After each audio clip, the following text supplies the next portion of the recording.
ഈശോമിശിഹായ്ക്ക് സ്തുതിയായിരിക്കട്ടെ. വിശുദ്ധ മത്തായി എഴുതിയ സുവിശേഷം 8-ാം അധ്യായം. കുഷ്ഠരോഗി സുഖപ്പെടുന്നു. യേശു മലയിൽ നിന്ന് ഇറങ്ങി വന്നപ്പോൾ വലിയ ജനക്കൂട്ടം അവനെ അനുഗമിച്ചു.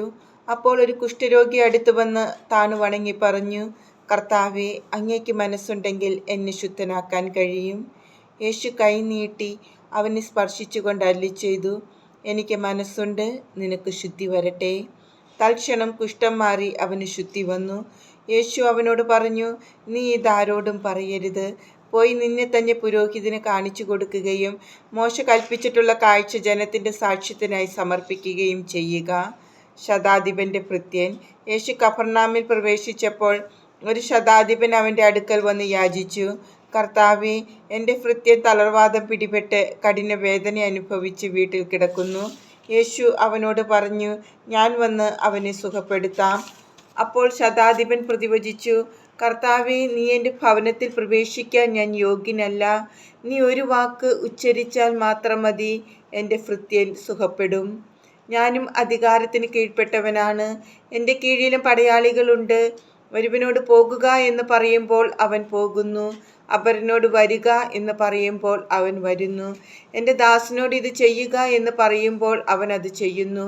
യേശു ഇത് കേട്ട് ആശ്ചര്യപ്പെട്ട് തന്നെ അനുഗമിച്ചിരുന്നവരോട് പറഞ്ഞു, സത്യമായി ഞാൻ നിങ്ങളോട് പറയുന്നു, ഇതുപോലുള്ള വിശ്വാസം ഇസ്രായേലിൽ ഒരുവനിൽ പോലും ഞാൻ കണ്ടിട്ടില്ല. വീണ്ടും ഞാൻ നിങ്ങളോട് പറയുന്നു, കിഴക്ക് നിന്നും പടിഞ്ഞാറ് നിന്നും നിരവധി ആളുകൾ വന്ന് അബ്രാഹത്തിനോടും ഇസഹാക്കിനോടും യാക്കോബിനോടും കൂടി സ്വർഗരാജ്യത്തിൽ വിരുന്നിനിരിക്കും. രാജ്യത്തിൻ്റെ മക്കളാകട്ടെ പുറത്തുള്ള അന്ധകാരത്തിലേക്ക് എറിയപ്പെടും. അവിടെ വിലാപവും പല്ലുകടിയുമായിരിക്കും. യേശു ശതാധിപനോട് പറഞ്ഞു, പോയിക്കൊള്ളുക, നീ വിശ്വസിച്ചതുപോലെ നിനക്ക് ഭവിക്കട്ടെ. ആ സമയത്ത് തന്നെ ഭൃത്യൻ സുഖം പ്രാപിച്ചു. പത്രോസിൻ്റെ ഭവനത്തിൽ. യേശു പത്രോസിൻ്റെ വീട്ടിലെത്തിയപ്പോൾ അവൻ്റെ അമ്മായിയമ്മ പനി പിടിച്ചു കിടക്കുന്നത് കണ്ടു. അവൻ അവളുടെ കയ്യിൽ സ്പർശിച്ചു. പനി അവളെ വിട്ടുമാറി. അവൾ എഴുന്നേറ്റ് അവന് ശുശ്രൂഷിച്ചു. സായാഹ്നമായപ്പോൾ അനേകം പിശാചുബാധിതരെ അവർ അവൻ്റെ അടുത്ത് കൊണ്ടുവന്നു. അവൻ അശുദ്ധാത്മാക്കളെ വചനം കൊണ്ട് പുറത്താക്കുകയും എല്ലാ രോഗികളെയും സുഖപ്പെടുത്തുകയും ചെയ്തു. അവൻ നമ്മുടെ ബലഹീനതകൾ ഏറ്റെടുക്കുകയും രോഗങ്ങൾ വഹിക്കുകയും ചെയ്തു എന്ന് യെശയ്യാ പ്രവചിച്ചത് അങ്ങനെ നിറവേറി. ശിഷ്യത്വം ത്യാഗം ആവശ്യപ്പെടുന്നു. തൻ്റെ ചുറ്റും പുരുഷാരം കൂടുന്നത് കണ്ടപ്പോൾ മറുകരയ്ക്ക് പോകാൻ യേശു കൽപ്പിച്ചു. ഒരു നിയമജ്ഞൻ അവനെ സമീപിച്ച് പറഞ്ഞു, ഗുരു, നീ പോകുന്നിടത്തെല്ലാം ഞാൻ നിന്നെ അനുഗമിക്കും.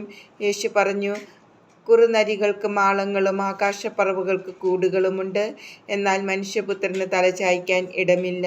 ശിഷ്യന്മാരിൽ ഒരുവൻ അവനോട് പറഞ്ഞു, കർത്താവേ, പോയി എൻ്റെ പിതാവിനെ സംസ്കരിച്ചിട്ട് വരാൻ എന്നെ അനുവദിക്കണമേ. യേശു പറഞ്ഞു, നീ എന്നെ അനുഗമിക്കുക, മരിച്ചവർ തങ്ങളുടെ മരിച്ചവരെ സംസ്കരിക്കട്ടെ. കൊടുങ്കാറ്റിനെ ശാന്തമാക്കുന്നു. യേശു തോണിയിൽ കയറിയപ്പോൾ ശിഷ്യന്മാർ അവനെ അനുഗമിച്ചു. കടലിൽ ഉഗ്രമായ കൊടുങ്കാറ്റുണ്ടായി. തോണി മുങ്ങത്തക്ക വിധം തിരമാലകൾ ഉയർന്നു. അവൻ ഉറങ്ങുകയായിരുന്നു. ശിഷ്യന്മാർ അടുത്തു ചെന്ന് അവനെ ഉണർത്തി അപേക്ഷിച്ചു, കർത്താവേ, രക്ഷിക്കണമേ, ഞങ്ങളിതാ നശിക്കുന്നു. അവൻ പറഞ്ഞു, അല്പവിശ്വാസികളെ, നിങ്ങൾ എന്തിനു ഭയപ്പെടുന്നു? അവൻ എഴുന്നേറ്റ് കാറ്റിനെയും കടലിനെയും ശാസിച്ചു. വലിയ ശാന്തതയുണ്ടായി. അവർ ആശ്ചര്യപ്പെട്ടു പറഞ്ഞു, ഇവൻ ആര്? കാറ്റും കടലും പോലും ഇവനെ അനുസരിക്കുന്നുവല്ലോ. പിശാച് ബാധിതരെ സുഖപ്പെടുത്തുന്നു. യേശു മറുകരെ ഗദറായരുടെ ദേശത്തെത്തിയപ്പോൾ ശവക്കല്ലറുകളിൽ നിന്ന് ഇറങ്ങി വന്ന 2 പിശാച് ബാധിതർ അവനെ കണ്ടുമുട്ടി. ആർക്കും ആ വഴി സഞ്ചരിക്കാൻ സാധിക്കാത്ത വിധം അവർ അപകടകാരികളായിരുന്നു. അവർ അട്ടഹസിച്ചു പറഞ്ഞു, ദൈവപുത്ര, നീ എന്തിനു ഞങ്ങളുടെ കാര്യത്തിൽ ഇടപെടുന്നു? സമയത്തിനു മുമ്പ് ഞങ്ങളെ പീഡിപ്പിക്കാൻ നീ ഇവിടെ വന്നിരിക്കുകയാണോ? അവരിൽ നിന്ന് അല്പം അകലെ വലിയൊരു പന്നിക്കൂട്ടം മേയുന്നുണ്ടായിരുന്നു. പിശാചുക്കൾ അവനോട് അപേക്ഷിച്ചു, നീ ഞങ്ങളെ പുറത്താക്കുന്നെങ്കിൽ ആ പന്നിക്കൂട്ടത്തിലേക്ക് അയക്കണമേ. അവൻ പറഞ്ഞു, പോയിക്കൊള്ളുവിൻ. അവ പുറത്തു വന്ന് പന്നികളിൽ പ്രവേശിച്ചു. പന്നിക്കൂട്ടം മുഴുവൻ കിഴക്കാം തൂക്കായ നിരത്തിലൂടെ പാഞ്ഞു ചെന്ന് കടലിൽ മുങ്ങിച്ചത്തു. പന്നി മേയ്ക്കുന്നവർ ഭയപ്പെട്ടോടി. പട്ടണത്തിലെത്തി എല്ലാ കാര്യങ്ങളും പിശാച് ബാധിതർക്ക് സംഭവിച്ചതും അറിയിച്ചു. അപ്പോൾ പട്ടണം മുഴുവൻ യേശുവിനെ കാണാൻ പുറപ്പെട്ടു വന്നു. അവർ അവനെ കണ്ടപ്പോൾ തങ്ങളുടെ അതിർത്തി വിട്ടു പോകണമെന്ന് അപേക്ഷിച്ചു.